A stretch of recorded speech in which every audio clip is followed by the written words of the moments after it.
tahu tak, banyak sangat kebaikan yang boleh kita dapat hanya dengan membaca sahaja, especially kita as a student. Yes, membaca je. Tak kisahlah baca buku ke, baca komik ke, baca artikel, baca online news.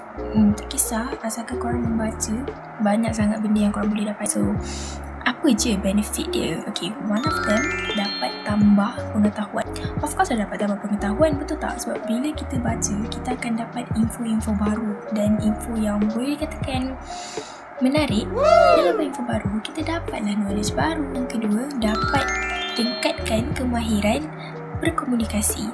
So, bila dengan membaca, kan kita dapat tahu perkataan-perkataan baru. So, kalau kita nak berkomunikasi dengan orang, kita dapatlah guna perkataan tu. So, makin lama, bila kita makin kerap membaca, boleh dikatakan makin cantik lah ayat kita kalau borak dengan orang. Yang ketiga, kita dapat kurangkan stres. Bila baca buku ataupun baca je lah apa-apa, kan kita akan fokus 100% dekat apa yang kita baca kan. Bila dapat fokus, sikit sebanyak dapatlah hilangkan stres kita. So, aku rasa tu je kebaikan yang aku boleh share. So, bye-bye.